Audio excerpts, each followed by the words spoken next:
Terve vaan, mun nimi on Tomppa ja tänään selvitetään totuus autotunesta. Alright, tervetuloa videon pariin. Tällä viikolla tosissaan aiheena autotune tai ehkä tarkemminkin tietokoneavusteinen vireenkorjaus, jota tyypillisimmin laulussa käytetään pop- ja rock-musiikissa. Ilman sen kummempaa viivettelyä mennään katsomaan 5 asiaa, joita luultavasti et tiennyt autotunesta. Numero 1.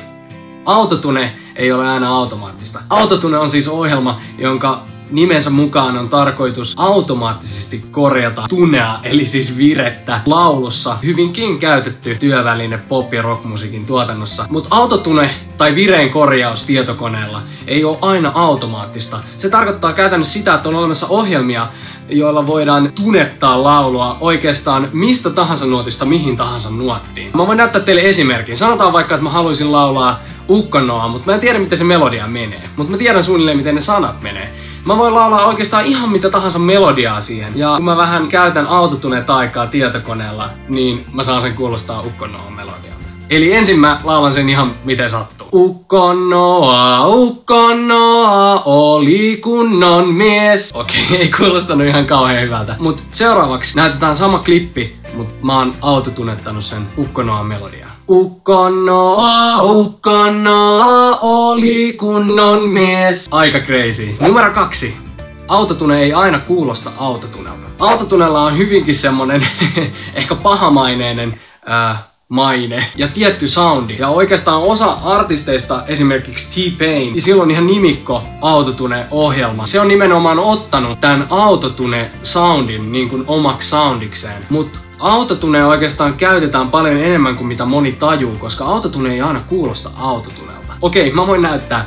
Autotune yleensä ihmisten mielestä kuulostaa suunnilleen tältä. Wow, yeah, yeah, yeah. Se on niinku tommonen aika konemainen ja tommonen hyvin rankka. Mutta autotune voi käyttää myös tosi paljon hienovaraisemmin. Ei niin sillai ilmiselvästi. Mä voin ton ihan saman pätkän teille näyttää niin, että mä oon tunettanut sen sillai paljon easimmin. Että siitä ei välttämättä huomaa, että siinä on käytetty autotune. Wow, yeah, yeah, yeah. Numero 3. Autotunella voi korjata muutakin kuin virettä. Eli siis autotune yleensä käytetään laulun vireen korjaukseen. Eli siihen, että korjataan epävireinen laulu niin sanotusti vireiseksi lauluksi. Mutta autotunella tai sen kaltaisilla tällaisilla vireenkorjausohjelmilla voi myös muokata muitakin äänen ominaisuuksia, esimerkiksi äänen korkeutta. Ja nyt mä en tarkoita sitä, että voidaan ikään kuin tällaista matalasta laulusta nostaa korkealle, vaan mä tarkoitan sitä, että mulla voi olla matala ääni tai mulla voi olla tosi kimakka ääni. Vaikka oikeesti mä puhun aika lailla samalla tavalla tässä koko ajan. Mä voin vaikka joka toisen sanan muuttaa matalaksi joka toisen sanan kimakaksi. Ei ole niinku mitään järkeä tässä hommassa. Numero 4. Autotunea voi käyttää muuhunkin kuin lauluun. Autotunen pääasiallinen tarkoitus tai se yleisin tarkoitus, mitä ihmiset mieltää, ja ehkä varmaan mihin sitä käytetäänkin, on nimenomaan laulun korjaus. Mutta autotunella ja vireenkorjausohjelmilla voi myös korjata muutakin kuin laulua.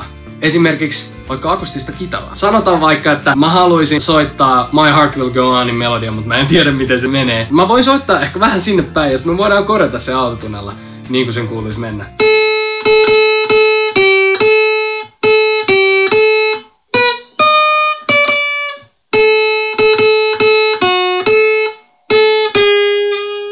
Okei, se kuulosti aika hirveältä. Mut hei, laitetaan vähän autotunea ja katsotaan miltä se kuulostaa sen jälkeen.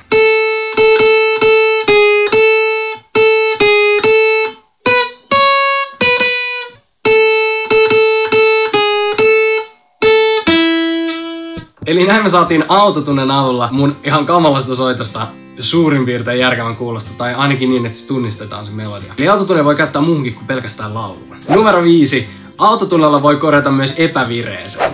Eli autotune ehkä tarkoitus, se mihin se on alun perin tarkoitettu, on se, että korjataan nimenomaan epävireinen laulu vireiseksi. Mutta koska me voidaan laittaa käytännössä mikä tahansa nuotti, miksikä tahansa nuotiksi, me voidaan myös korjata joku vireinen asia epävireiseksi. Sanotaan, mä oon mystisesti oppinut soittamaan sen Heart Will Go Onin melodian. Mä voin soittaa sen kitaralla oikein ja sitten autotunettaa sen ihan päin honkia.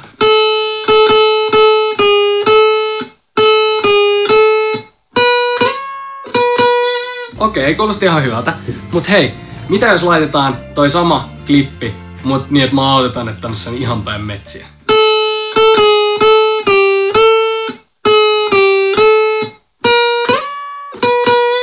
kuulostaa aika kauhealta. Mut hei, siinä oli 5 faktaa autotunesta. Tiesitkö nää kaikki aikaisemmin vai et? Kerro kommenteissa alle. Ja nähdään ensi viikolla seuraavan videon parissa. Hei, kiitos kun katsoit videon. Tosissaan tää on nyt toinen video mun uudella kanavalla. Jos missasit mun viime viikkoisen videon Teit meistä kauniin Apulanta-elokuvan arvostelusta, niin se löytyy tuosta vierestä. Käy tsekkaa se sieltä.